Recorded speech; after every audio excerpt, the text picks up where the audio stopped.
वाहन तपासणी आणि हद्दीच्या वादावरून छत्रपती संभाजीनगर आरटीओ विभागातील 2 अधिकाऱ्यांमध्ये फोनवर जोरदार खडाजंगी झाली असून याची ऑडिओ क्लिप व्हायरल झाली आहे। वैजापूर हद्दीत बाहेरील भरारी पथकाकडून नियमबाह्य कारवाया करत आणि कथित बोगस वसुली सुरू असल्याचा गंभीर आरोप यात करण्यात आलाय।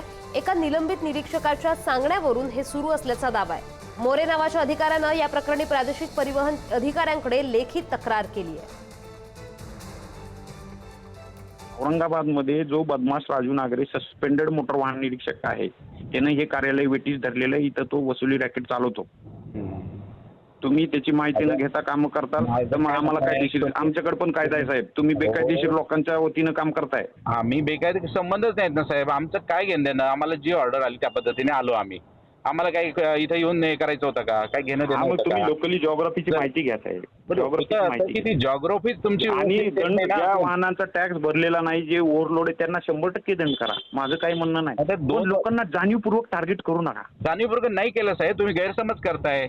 त्या गाडीचा 2 वर्षापासूनचा टॅक्स ड्यू होता, 24 मध्ये त्याला सोडू नका ना। मी कुठं म्हणतोय तुम्ही त्याला सोडा? सोडलं समोरचा जर गाडीवाला सांगत असेल ना साहेब, आपलं काम आहे ऐकून घेणं।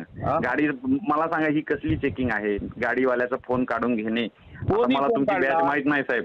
कोणी फोन काढला? त्याला फोनवर संदेश देत नाही ना, सांगणं त्याचं म्हणणं ऐकत नाही ना तुम्ही। विचारा साहेब, तुम्ही चुकीची फिडिंग आली तुम्हाला। तो जर गाडी फोन घेतला असता तर त्याची गाडी नसते का आरटीओ ऑफिसला रवाना केली?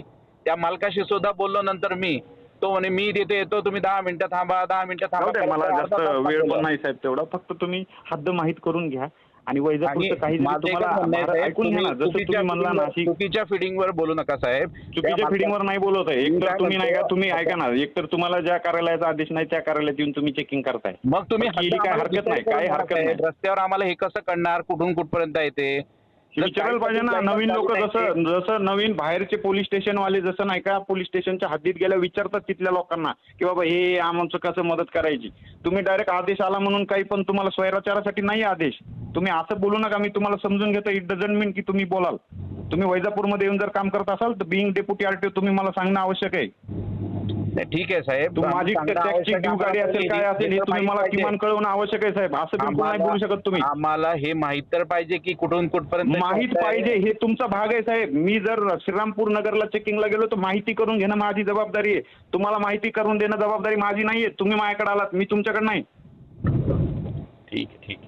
तुम्ही असं बळच मी तुम्हाला समजून घेतो याचा अर्थ तुम्ही ते रेटू नका मला। मला माहित नाही तुमची बॅच काय तर प्रश्नच नाही साहेब। तुम्ही माझ्या भागात आलेला आहे, तुमचं काम आहे मला रिपोर्ट करणं, मला विचारणं तुमचं काम आहे साहेब। आम्हाला काहीच माहित नाही। आम्ही तुमचं काम माझ्या भागात आल्यानंतर मला रिपोर्ट करणं काम आहे। तुम्ही काय कोणत्या गाड्या पकडायच्या पकडा, वैजापूरला जाऊन चेकिंग करा, पण तुमचं काम आहे मला सांगणं।